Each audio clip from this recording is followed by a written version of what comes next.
ஒரு அழகான கிராமம். அந்த கிராமத்தின் ஓரத்தில் ஒரு பெரிய வெறிச்சோடிய நிலம் இருந்தது. வெயில் கடுமையாக இருந்ததால் அந்த வழியாக யாரும் நடக்க விரும்ப மாட்டார்கள்.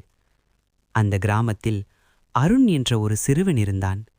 அவன் தினமும் பள்ளிக்குச் செல்லும்போது அதே வழியாகவே நடந்து செல்வான். ஐயோ, ஒரு மரம் கூட இல்லையே, நிழலே இல்லாமல் எவ்வளவு கஷ்டம்! ஒரு நாள் அவன் தாத்தாவிடம் கேட்டான், தாத்தா, இங்கே ஏன் மரமே இல்ல? தாத்தா சிரித்தபடி சொன்னார், மரத்தை நடுகிறவர்கள் குறைவு கண்ணா, நிழலை விரும்புகிறவர்கள் அதிகம். அந்த வார்த்தைகள் அருணின் மனதில் ஆழமாக பதிந்தது. அடுத்த நாள் முதல் அருண் தினமும் ஒரு சிறிய விதையை எடுத்துச் சென்று அந்த நிலத்தில் புதைக்க ஆரம்பித்தான். மழை வந்தாலும் வெயில் அடித்தாலும் அவன் நிறுத்தவில்லை. சிலர் அவனை பார்த்து சிரித்தார்கள். இவன் விதை நட்டு நிழல் தேடுகிறானாம். ஆனால் அருண் கவலைப்படவில்லை.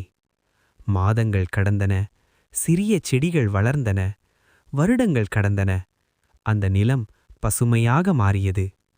ஒரு நாள் அந்த வழியாக சென்ற மக்கள் மரங்களின் நிழலில் ஓய்வெடுத்தார்கள். இந்த நிழல் எவ்வளவு சுகம்! ஒரு பெரியவர் கேட்டார், இந்த மரங்களை யார் நட்டது? அருண் சிரித்தபடி சொன்னான், நிழலை எதிர்பார்க்காமல் விதையை மட்டும் நட்டவன்.